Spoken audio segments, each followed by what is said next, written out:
স্বৈরাচারকে আশ্রয় দিয়ে মানুষের বিরাগ ভাজন হচ্ছে ভারত, বললেন তারেক রহমান। সুষ্ঠু ভোট আয়োজনের দায়িত্ব সরকারের। গণহত্যার দায়ে দল হিসেবে আওয়ামী লীগের বিচারের তদন্ত শুরু, ট্রাইব্যুনালে তদন্ত কর্মকর্তা নিয়োগ। জীবনের শেষ সুযোগ হিসেবে জাতিকে সুষ্ঠু ও সুন্দর ভোট উপহার দিতে চায়, বললেন সিইসি। কমিশনকে সমৃদ্ধ করার প্রত্যাশা। এবং অর্থনৈতিক বড় বিষয়ে চূড়ান্ত সিদ্ধান্ত নেবে নির্বাচিত সরকার, বললেন অর্থ উপদেষ্টা। কমেছে মূল্যস্ফীতি।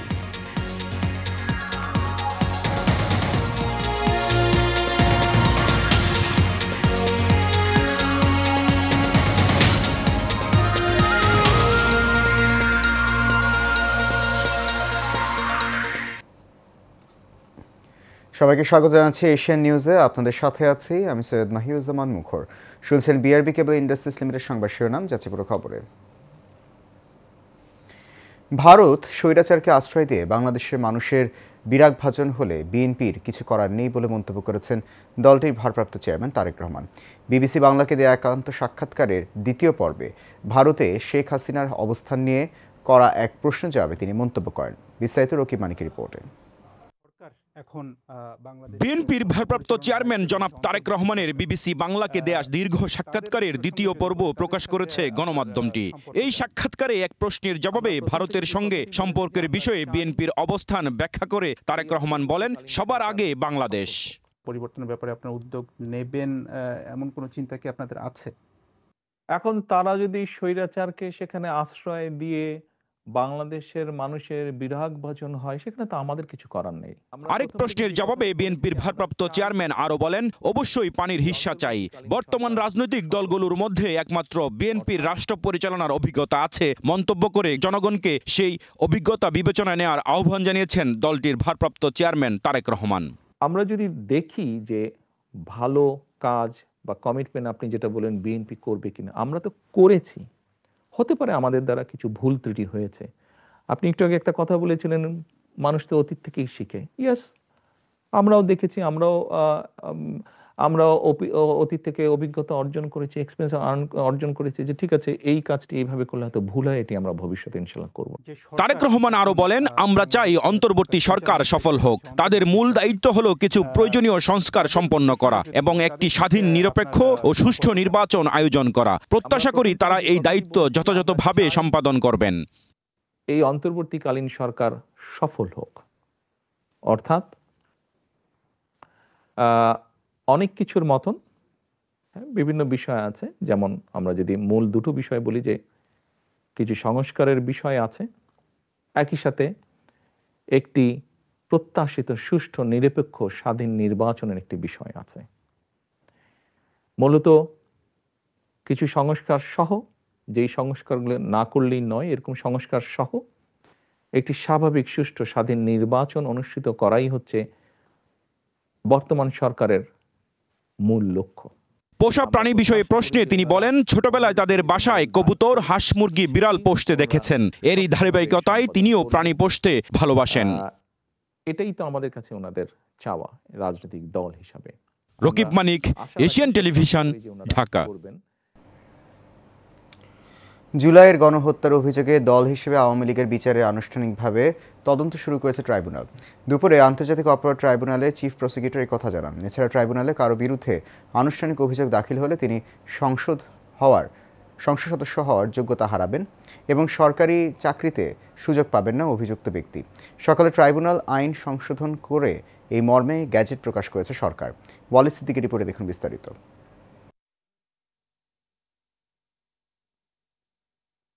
জুলাই আন্দোলনের হত্যাযজ্ঞের দায়ে দল হিসাবে আওয়ামী লীগের বিচার নিয়ে গত এক বছরে কম জলঘোলা হয়নি।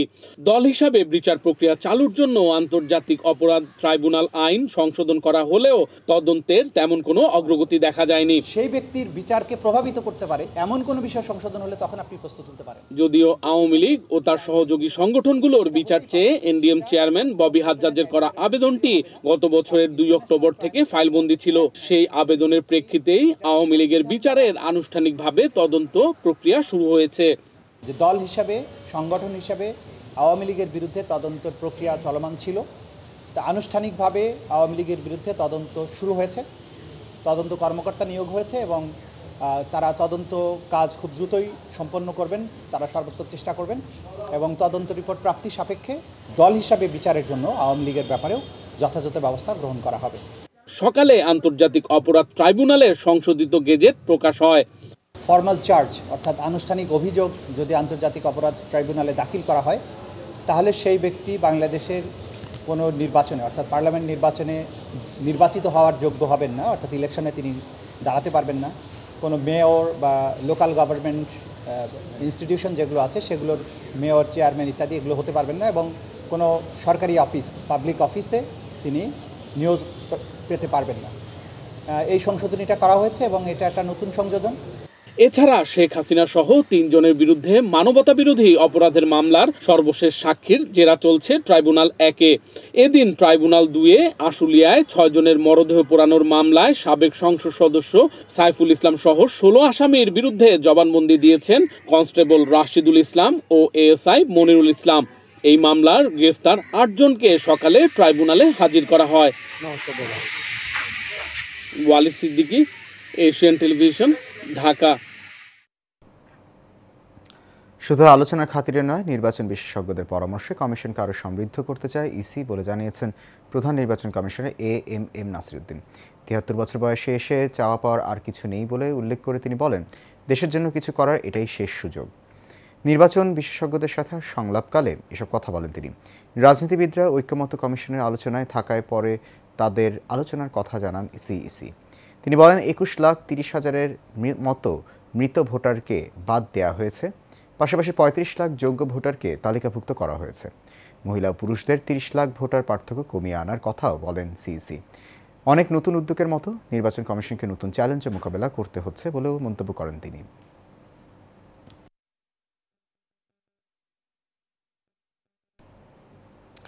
অর্থ উপদেষ্টা ডক্টর সালেউদ্দিন আহমেদ বলেছেন, অর্থনীতিতে স্বস্তি আছে, তবে দারিদ্র্য বিমোচন নিয়ে চ্যালেঞ্জ আছে।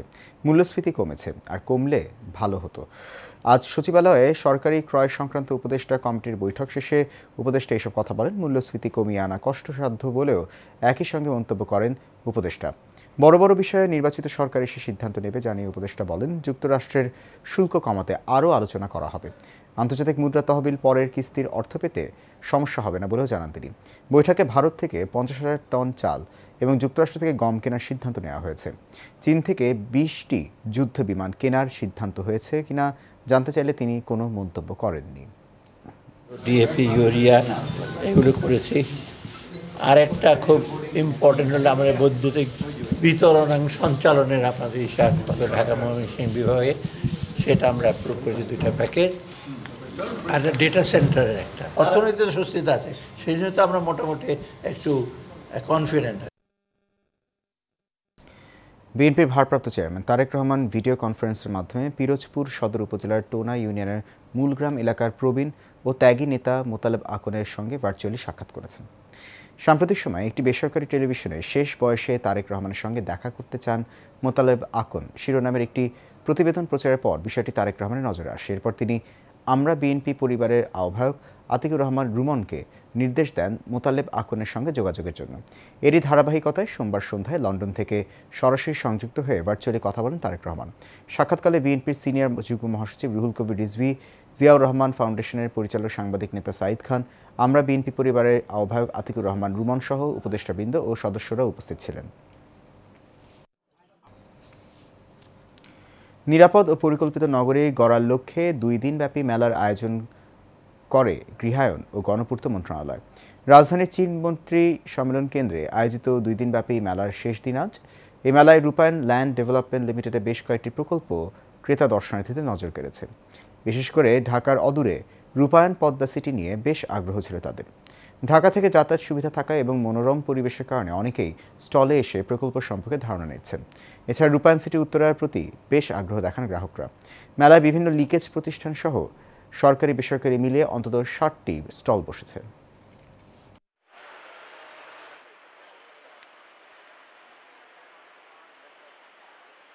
আমরা মনে করি যে রূপায়ণ সিটির কার্যক্রমগুলো যদি আরও দ্রুত যদি বৃদ্ধি করা হয় এবং আরও যদি এদের যদি কার্যক্রম যদি আরও শক্তিশালী করা হয়, তাহলে এই দেশে আবাসন সমস্যাটা অনেকটা দূর হবে।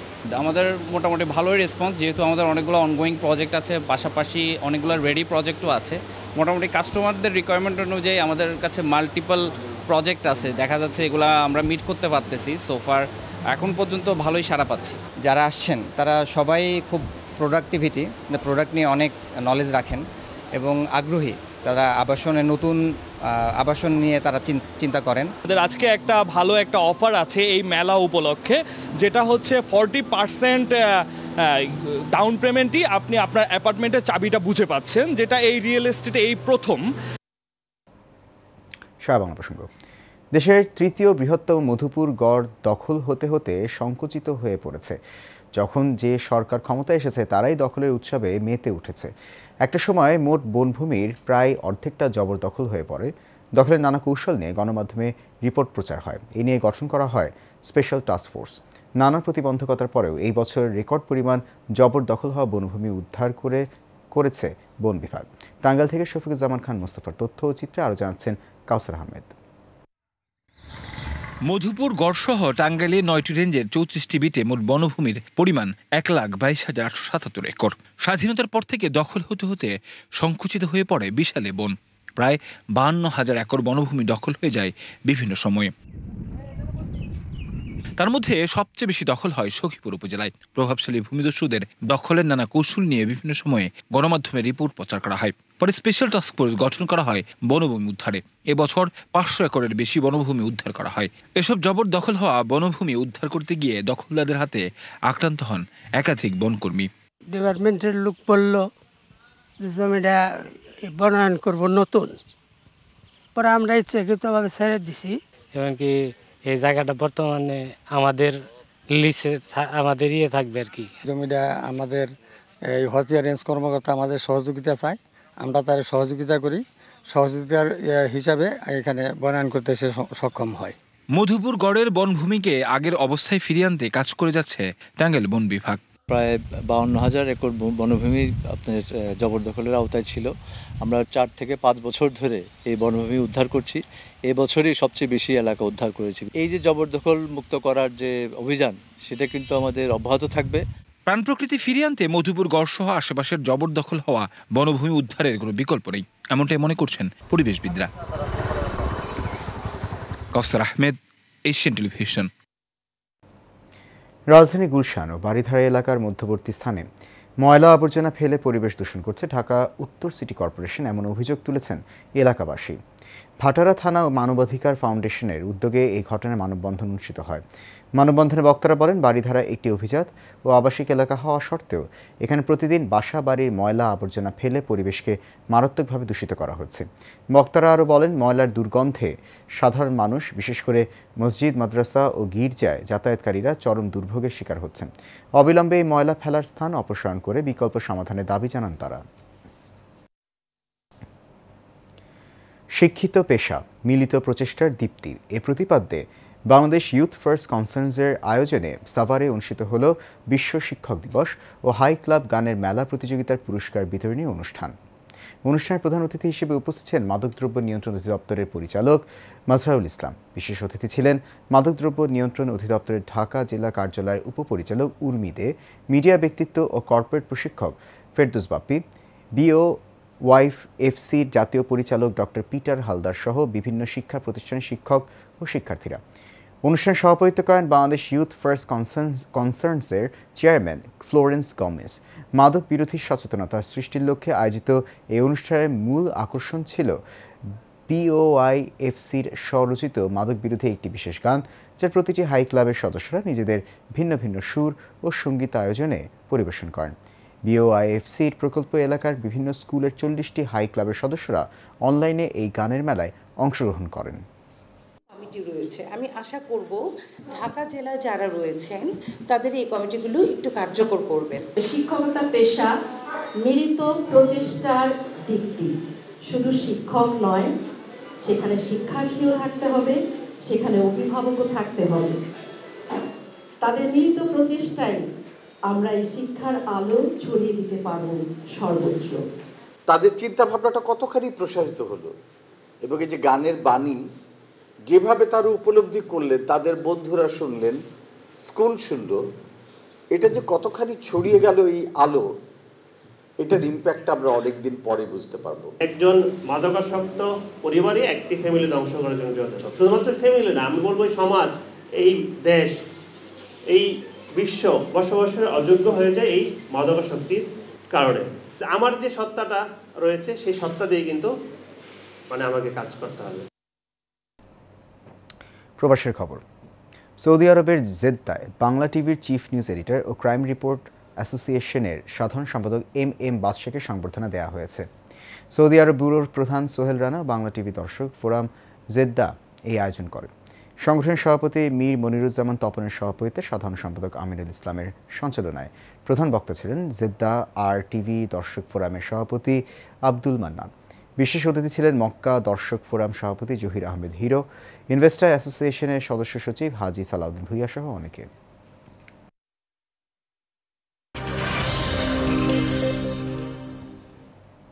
জানাবো খেলার খবর। বাংলাদেশ ক্রিকেট বোর্ড বিসিবি নতুন নির্বাচিত পরিচালনা পর্ষদের প্রথম বোর্ড মিটিং হয়েছে। দুপুর 12টায় মিরপুরের বিসিবি কার্যালয়ে সভা হয়। সভায় গুরুত্বপূর্ণ কমিটিগুলোর দায়িত্ব বন্টন করা হয়েছে। নতুন সভাপতি আমিনুল ইসলাম বুলবুলকে দেওয়া হয়েছে বিসিবির গুরুত্বপূর্ণ ওয়ার্কিং কমিটির প্রধানের দায়িত্ব। বোর্ডের সহসভাপতি ফারুক আহমেদ এবং শাখাওয়াত হোসেন মার্কেটিং বিভাগের দায়িত্বে আছেন। ক্রিকেট অপারেশনসের চেয়ারম্যানের দায়িত্বে থাকছেন নাজমুল আবেদিন ফাহিম। ফাইন্যান্সের প্রধানের দায়িত্ব পেয়েছেন নাজমুল ইসলাম, আর গেম ডেভেলপমেন্টের প্রধান হিসেবে থাকছেন বোর্ড পরিচালক ইশতিয়াক সাদেক। মিডিয়া কমিটির প্রধান হয়েছেন আমজাদ হোসেন। হাই পারফরমেন্স কমিটির দায়িত্বে খালেদ মাসুদ পাইলট এবং আব্দুর রাজ্জাককে দেওয়া হয়েছে বিসিবির নারী উইংয়ের প্রধানের দায়িত্ব।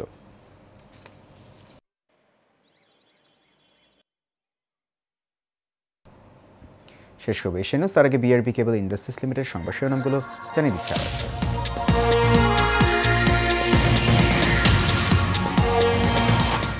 স্বৈরাচারকে আশ্রয় দিয়ে মানুষের বিরাগ ভাজন হচ্ছে ভারত, বললেন তারেক রহমান।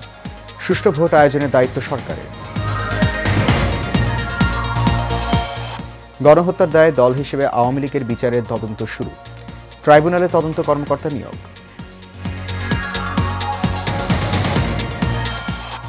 জীবনের শেষ সুযোগ হিসেবে জাতিকে সুষ্ঠু ও সুন্দর ভোট উপহার দিতে চায়, বললেন সিইসি। কমিশনকে সমৃদ্ধ করার প্রত্যাশা। এবং অর্থনৈতিক বড় বিষয়ে চূড়ান্ত সিদ্ধান্ত নেবে নির্বাচিত সরকার, বললেন অর্থ উপদেষ্টা। কমেছে মূল্যস্ফীতি।